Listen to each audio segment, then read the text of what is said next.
Assalamualaikum warahmatullahi ta'ala wabarakatuh. Oke, sekarang kita ke tema besar selanjutnya, yaitu ayat teguran keempat yang berbicara tentang Rasul Shallallahu Alaihi Wasallam mengharapkan atau melarang sesuatu yang telah dibolehkan kepadanya dengan alasan untuk mencari ridho istri-istrinya atau ingin menyenangkan istri-istrinya. Al-misalur rabi' imtina'ur Rasul sallallahu alaihi wasallam minal mubah li'irda'i zaujatihi radhiyallahu anhunna.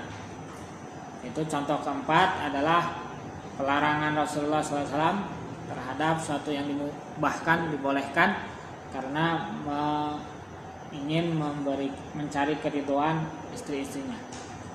Ini bukan berarti Nabi dicap sebagai suami takut istri, bukan, jangan begitu. Ya, seringnya kita tuh kalau suami apa-apa nurut kata istri, wah ini berarti ikatan suami takut istri.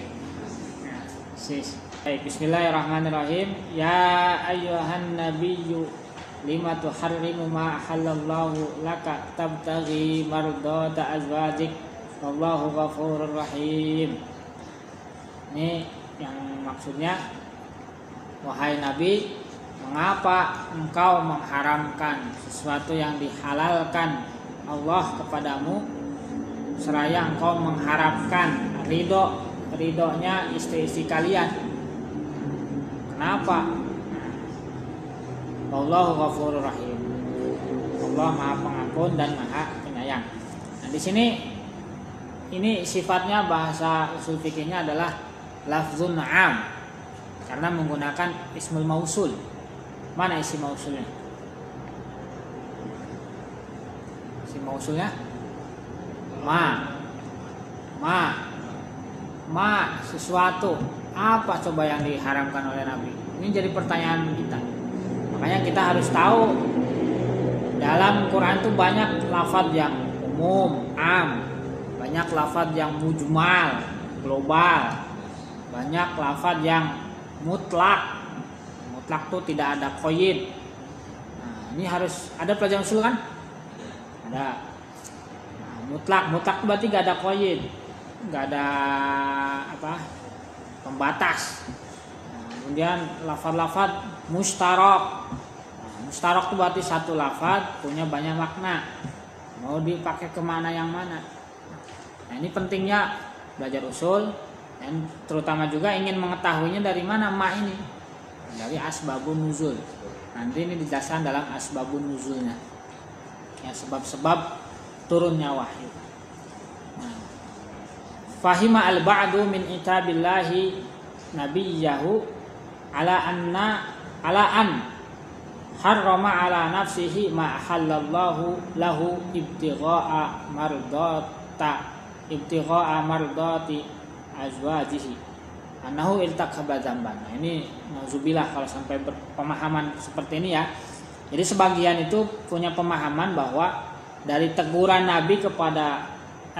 Allah kepada Nabi, bahwa Nabi itu melakukan pelarangan, pengharaman terhadap dirinya, terhadap sesuatu yang dihalalkan karena alasan ingin mengharapkan ridho istri-istrinya, bahwa Nabi itu berdosa, melakukan dosa. Dan ini diungkapkan oleh siapa? Oleh salah satu muallif kitab tafsir juga, yaitu Imam Az-Zamakhsyari. Ini Imam Az-Zamakhsyari ungkapannya.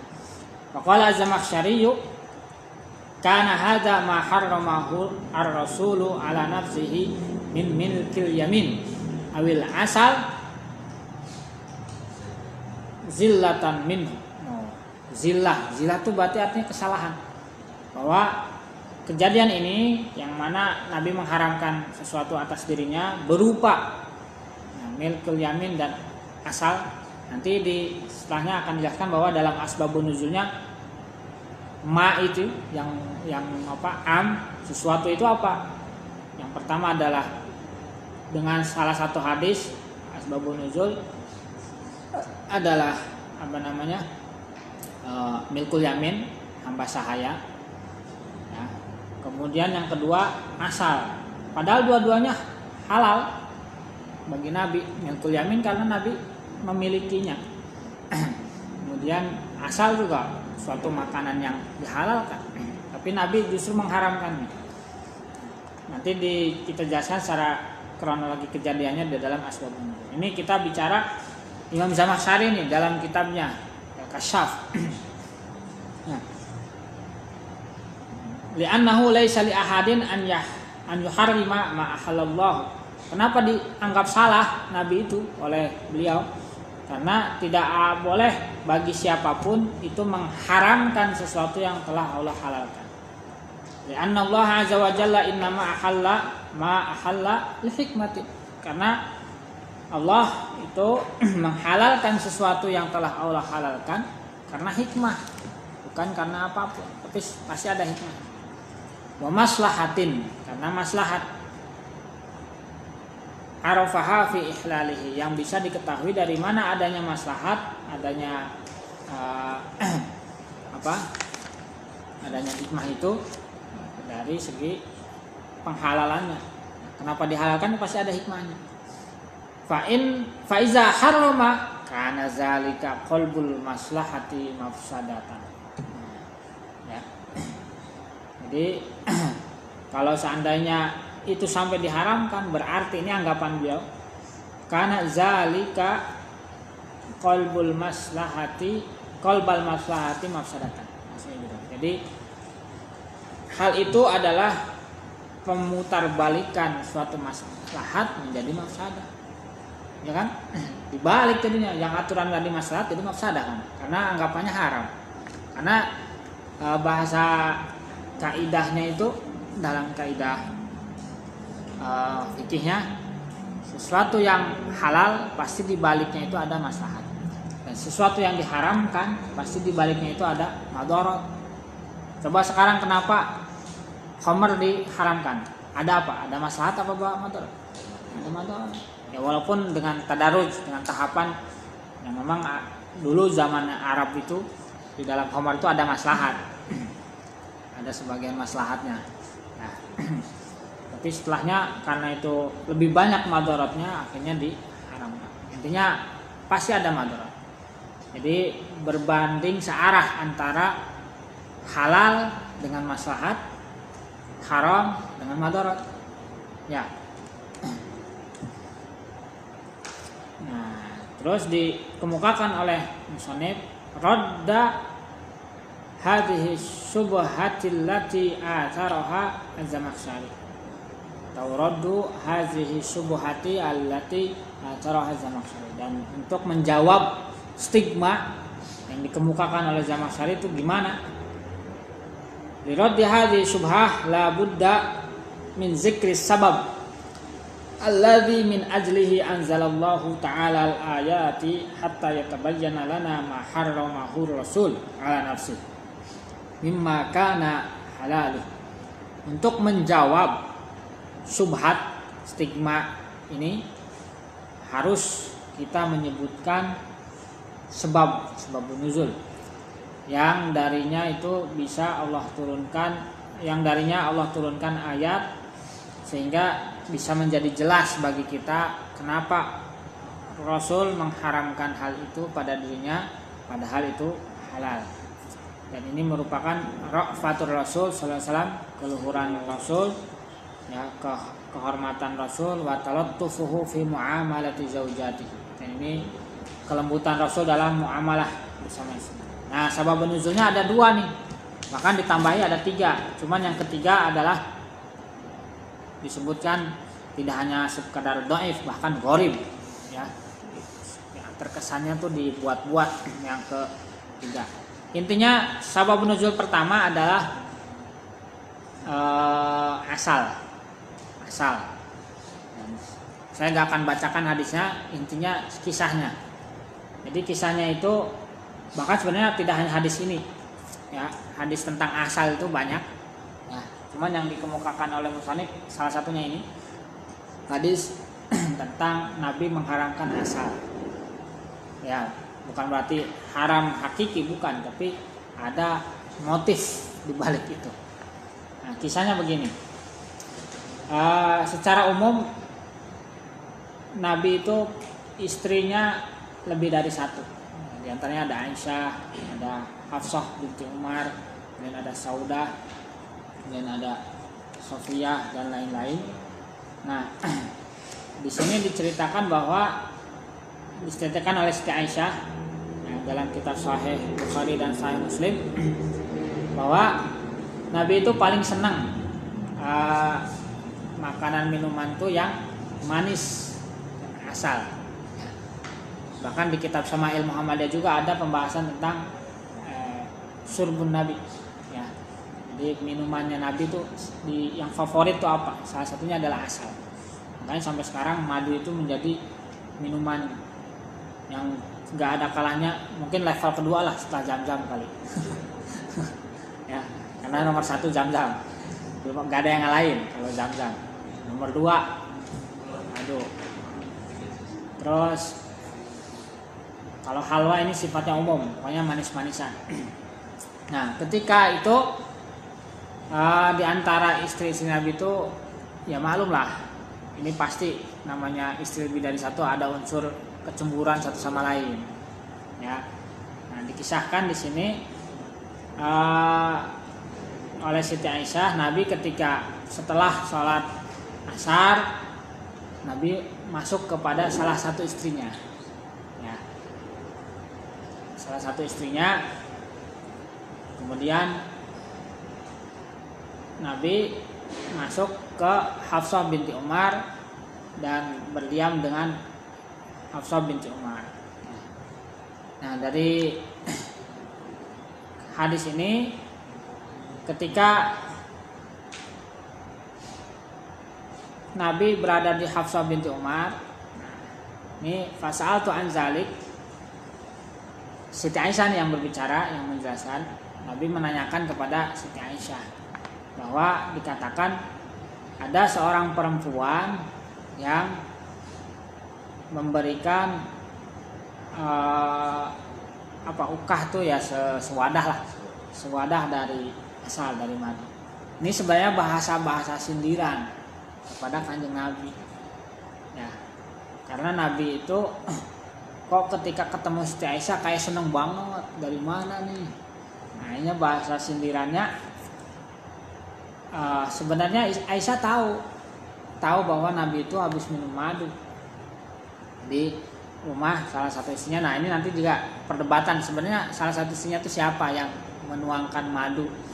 Ada yang mengatakan di sini Zainab binti Jahaz, ada yang mengatakan Hafsah, ada yang mengatakan Ummu Salamah, ada Saudah binti Zam'ah, dan intinya Siti Aisyah tuh tahu ya, dari cerita istri-istri yang lain bahwa Nabi itu ini loh, Nabi makanya ini ada relevansinya dengan hadis yang lain sebenarnya. Nabi tuh habis minum madu di sana, akhirnya senang banget. Nah, Siti Aisyah tuh cemburu sebenarnya, akhirnya mancing dengan bahasa sindiran. Ada seorang perempuan ngasih madu dan perempuan itu menuangkannya kepada Kanjeng Nabi. Nah, jadi setelah itu akhirnya ini hadisnya kalau menurut saya ini tidak menyeluruh secara kronologis, tapi ini justru karena cerita Sayyidah Aisyah menceritakan tentang kondisi sebelum-sebelumnya. Nah, jadi ini digabungkan dalam hadis ini nih. Akhirnya fakultu, Sayyidah Aisyah ingin membuat semacam hilah, panah talanna lahu. Saya ingin membuat hilah kepada Kanjeng Nabi. Hilahnya itu apa? Biar Nabi sendiri yang mengungkapkan sebenarnya sama siapa sih istrinya. Akhirnya fakultu li Saudah. Siti Aisyah ngomong ke istri yang lain namanya Saudah binti Zam'ah. Saudah binti Zam'ah. Innahu sayadnu minki iza dakhala alaik. Nanti kalau Kanjeng Nabi datang ke kamu, nah Dan kan bahasanya tuh kalau di istisna itu dalam fikih itu ada namanya daur, ya, giliran, ya, digilir. Misalkan isi 4, ya pokoknya dalam seminggu itu jatahnya berapa hari sewang lah, ya, berapaan gitu. Nah nanti ini Sayyidah Aisyah ngasih hilah nih, ngasih siasat di Saudah kepada Saudah. Nah, fakulilahu, maka katakan ke Kanjeng Nabi ya. Nah, katakannya ya Rasulullah, akal tamagofir. Nah ini bahasa sindiran juga nih, bahasa sindiran juga.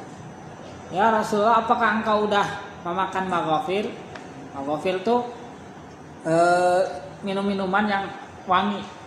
Makanya nih kalau saya bicara tentang madu, wah, madu tuh ada satu jenis madu yang wangi, namanya madu sidir. Sidir, tahu sidir? Dalam ayat Qur'annya ada wasidring kolil. Dalam ceritanya Nabi Sulaiman tuh di Sabah, sidring kolil. Makanya Sabah itu kan sekarang terkenalnya di Yaman. Dan di Yaman itu terkenal dengan madunya. Oh, bukan lagi promosi nih. Ya, terkenal madunya memang karena sidir itu kan condongnya di daerah Sabah. Sabah ya Yaman sekarang. Dan di situ masih terus berlanjut sampai sekarang. Nah, yaitu namanya madu sidir atau madu bugyah. Level pertama dan ini terbaik di dunia. Gak ada yang lain. Harganya aja 1 kilo berapa coba? 1,5 juta. 1 kilo ya. Ya. Jadi tadi mana? Nah, sidir itu apa sih? Dedaunan, daun sidir. Kalau kalian belajar fikih ada namanya nyamak, tahu? Nah, menyamak itu dulu belum ada zamannya sabun. Ya, sabun. Nah, makanya pakai daun apa? Daun sidir. Karena wangi daun sidir itu. Nah, kalau madu sidir bisanya madunya wangi karena lebahnya dan apa nahalnya itu, lebahnya itu memakan dedaunan sidir. Makanya kualitasnya juga terbaik. Nah, bisa buat banyak khasiatnya lah pokoknya. Termasuk buat yang sudah berkeluarga. Kalau yang belum keluarga belum ada, gak akan terasa khasiatnya. Ya ini sindiran. Apakah engkau sudah memakan magofir, minuman yang wangi itu? Fa innahu sayaqulaka saqatni Hafsah surbata asai. Nah, Siti Aisyah akan nanti Kanjeng Nabi pasti ngabarin kamu tuh. Ngabarin kamu bahwa beliau itu habis dituangkan minuman oleh Hafsah. Minuman madu. Faquli jarasat nahluhu al-urfut. Wasaqulu dzalik. Ini saya juga sampai sekarang masih belum tahu nih ungkapan jarasat nahluhul urfut itu ungkapan seperti apa jelasnya. Ya, karena ini bahasa ini apa ya? Majaz mungkin ya. Majaz. Atau dalam balaghahnya mungkin ini atau isti'arah atau apa. Yang jelas ini bukan bahasa ungkapan asli, tidak lugas, bukan langsung hakiki. Makanya ini agak sulit dipahami juga maksudnya. Jarosat nahluhul urfut. Kalau secara lafzi diartikannya ya gampang. Jarosat itu kan artinya matang atau apa? Nahlu ya lebah.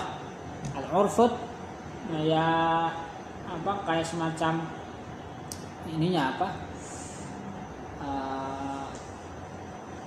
Perut lebah tuh. Nah, perut lebah kan ngeluarin ya semacam itu, cuman kan maknanya maksudnya gimana? Nah, itu yang sampai sekarang saya belum maksud. Wasaqulu zalik, dan saya akan mengatakannya kepada beliau. Terus habis itu Siti Aisyah udah ngomong ke siapa? Saudah, bilang lagi ke Sofia. Wa qul ya anti ya Sofia. Tuh. Zalika. Sama kamu juga bilang begitu ya. Sofia. Fala madaro ila Hafsah qalat. Lahu Hafsah ketika jadwalnya kepada Hafsah, Rasulullah dikatakan oleh beliau, ya Rasulullah, askika minhu. Qala la hajata li fi. Enggak perlu, enggak usah. Kalau dalam hadis ini bentuk penolakannya yaitu la hajata fi. tidak ada secara terlak secara jelas mengharamkan, tapi di hadis-hadis yang lain jelas mengharamkan. Qalat taqulu Saudah, subhanallah. Nah, ini ungkapannya Hafsah. Hafsah mengatakan apa?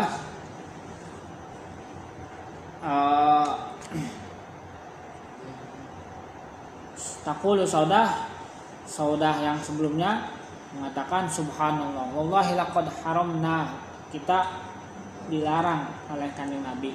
Qultu laha uskuti, udah dia. Nah, ini sebenarnya makanya hadis ini tidak secara gamblang menceritakan kronologisnya, karena memang ada didukung dengan hadis-hadis yang lain.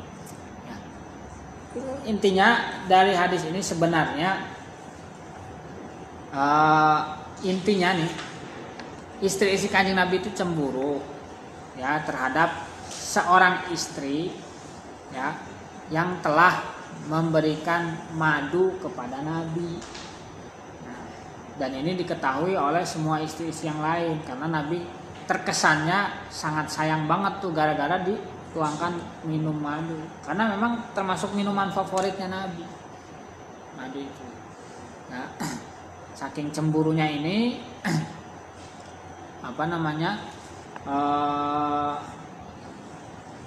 semua istri-istri Nabi, bahkan di sini ada semacam konspirasi ya, yaitu antara Siti Aisyah dengan Hafsah ya. Pokoknya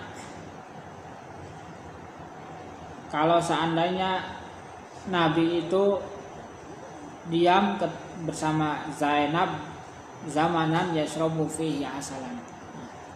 Jadi itu saking cemburunya makanya dibikin hilah dalam hadis yang tadi oleh Siti Aisyah, supaya Nabi itu mengungkapkan bahwa kita itu lagi cemburu sebenarnya. Nah, di endingnya dan nanti juga dikuatkan dengan ada hadis lagi nggak di sini yang gue terang-terang asal? Enggak, cuma itu doang. Ya, nah intinya begitu. Jadi dari kecemburuan itu akhirnya Nabi langsung udahlah, karena isi-isi ini cemburu, saya haramkan madu itu untuk saya.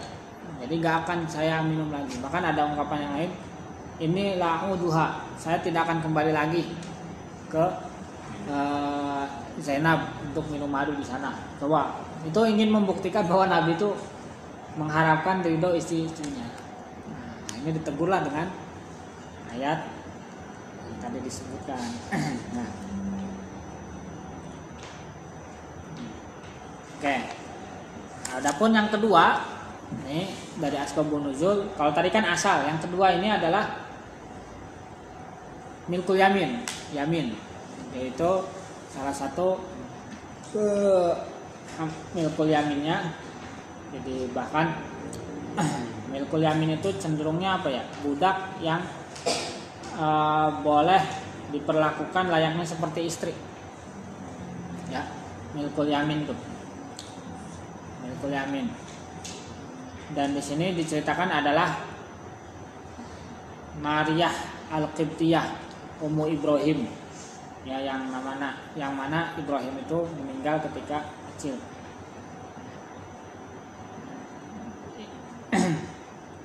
Jadi kisahnya begini, kalau yang kedua ceritanya, Kanjeng Nabi datang ke rumah Hafsah binti Umar, tetapi membawa Maryah Al-Qibtiyah, dibawa ke rumahnya, dibawa masuk ke rumahnya. Coba kalian sebagai perempuan, kalau ada misalkan suami bawa perempuan lain ke rumah istrinya, bagaimana kondisinya tuh? Yang ada di rumah bisa perang Badar ya kan. Nah, akhirnya dari kejadian itu Nabi bawa Maryah ke rumahnya Sayyidah Hafsah saking cemburunya juga pulang ke rumah bapaknya ya, ke rumah bapaknya, ila baiti abiha. Nah, akhirnya kanjeng Nabi, loh saya datang ke rumah ini kenapa istri saya jadi malah kabur? Kenapa? Akhirnya ditemuilah oleh Kanjeng Nabi dan ada dialog. Qalat Hafsah mengatakan, tadkhuluha baiti ma sana'ta bi hadza min baini nisa'ika illa min hawani alaik. Jadi ini bahasa merendahnya Hafsah. Engkau wahai Rasulullah membawa dia ke rumah saya seperti yang telah engkau lakukan kepada saya saat ini di antara istri engkau. Hal itu tidak lain karena mungkin saya ini rendah kali ya, kok saya dianggapnya begitu. Nah ini bahasa perempuan nih, bahasa bagus. Illa min hawani alaik. Ya. Nah, akhirnya Nabi saking khawatir, wah ini kejadian bisa berapa nih? Faqala laha la tadhkuri haza li Aisyah. Udah, jangan disebutin ke Aisyah ya. Karena memang Aisyah di antara istri yang paling apa istilahnya cemburunya luar biasa di antara istri yang lain. Ya, mungkin karena yang satu-satunya yang grace kali ya. Satu-satunya yang memang dinikahkannya dalam kondisi apa? Masih lajang, masih perawan, berbeda dengan istri yang lain. Nah, karena apa? Dari kejadian itu Kanjeng Nabi langsung, pokoknya jangan nyampaikan ke Aisyah. Nanti pokoknya fahiya alayya haramun in qarabtu. Pokoknya Maria Kirtia udah saya haramkan buat saya kalau saya mendekatinya. Nah, ternyata justru malah Hafsah cerita kepada Aisyah. Tetap aja cerita. Faqalat lahu Hafsah, kaifa tahrumu alayka wa hiya jariyatuk? Kenapa engkau mengharamkan dia kepada engkau sementara dia adalah budak engkau atau milkul yamin engkau? Fahalafalaha alla yakrubaha fazakarathu Hafsah li Aisyah. Nah, makanya fa'ala alla yadkhula ala nisa'i syahran. Nah, dengan kejadian ini pun justru Nabi karena saking wah ini kejadian ini mengakibatkan Nabi udah jadi stop membuat giliran dengan istrinya selama 1 bulan, nggak ketemu istrinya dulu. Nah, karena lagi cemburu-cemburu semua, bahaya kalau seandainya ditemuin bisa terus. Fa'anzalallahu ta'ala ya ayuhan nabiyyu lima tuharrimu ma halallahu lak. Yang kedua disebutkan sebagai hadisnya memang dhaif karena tidak disebutkan dalam Sahihain. Ini adanya di kitab Al-Mudawwanah karangan Imam Malik bin Anas. Ada pendapat yang ketiga, ayat ini turun di dalam kondisi perempuan yang menghibahkan dirinya kepada Kanjeng Nabi. Habat nafsaha lin Nabi falam yakbalha. Nabi tidak menerimanya. Irdo'an li azwaji. Dan ini sering terjadi. Makanya banyak di antara ulama, karena kan al ulama warasatul anbiya, banyak orang-orang kan sering menghibahkan dirinya untuk dinikahkan saja. Ya, nikahi saya. Nah, ini Kanjeng Nabi menolak dengan dalih, dengan alasan apa? Demi mendapatkan ridho istri-istrinya. Ya. Dan ini juga disebutkan riwayat Ibnu Abi Hatim dengan sanadnya dari Ibnu Abbas, dan itu dikatakan adalah dhaif menurut pendapatnya Ibnu Katsir, dan juga dikuatkan oleh Ibnu Arabi. Nah, itu ya. Nah, 2 kisah ini sekarang ada 3. Yang ketiganya ini udah jelas gharib, tinggal 2 kan. Nah, 2 ini mana yang diunggulkan? Ini pentingnya dalam usul fikih itu namanya tarjih. Tarjih dikuatkan. Mana yang diunggulkan? Tinggal dilihat dari sisi keunggulannya. Kalau yang riwayat pertama diriwayatkan Sahihain, jelas sahih hadisnya. Riwayat kedua itu diriwayatkan oleh Ibnu Qasim an Malik ya dari di kitab Al-Mudawwanah, dan ini hadisnya dhaif. Berarti yang diunggulkan yang mana? Asbabun nuzulnya, asal ya. Nah, di sini terakhir sebenarnya ini ada penjelasan tentang kenapa atau bantahan dari musannif terhadap apa yang dikemukakan oleh Zamakhsyari, kok sampai mengatakan zillah dan ini gak layak. Jadi ada dua kemungkinan ya beliau. Kalau seandainya itu mengatakan salah, ini fatal ya, sehingga ini silakanlah, ini ijtihadnya Az-Zamakhsyari. Jelas setiap ijtihad ya menanggung konsekuensinya masing-masing. Ada dua kemungkinan. Pertama, bahwa kalau seandainya itu memang Nabi mengharamkan sesuatu yang dihalalkan, ya, berarti kan Nabi itu meyakini adanya hukum bahwa itu haram, ya kan? Madu itu berarti kan haram misalkan, itu yang nggak boleh. Nah, jadi adanya keyakinan bahwa hal itu haram. Nah, dan ini untuk sebagai kedudukannya Rasulullah nggak mungkin melakukan hal demikian, ya, sampai meyakini hal yang halal menjadi haram. Yang kedua adalah al-imtina' mimma ahallallahu azza wa jalla, menjauhkan diri dari sesuatu yang sudah Allah halalkan, ya. Jadi kalau seandainya Allah sudah halalkan, sementara Nabi mengatakan demikian dan dikatakan itu oleh Zamakhsyari kesalahan, berarti Nabi sama halnya dengan menjauhi apa yang sudah dihalalkan. Nah, ini kesalahan, makanya diluruskan oleh musannif, jangan sampai mengatakan hal itu adalah suatu kesalahan bagi Nabi. Bahkan apalagi kalau punya pemahaman bahwa kalau kesalahan berarti kan ada unsur dosanya di sana. Nauzubillah. Nah, makanya di akhir wa ma haza minaz Zamakhsyari illa jara'atun 'alallahi wa rasulih. Hal ini adalah keberanian beliau terhadap Allah dan Rasulnya.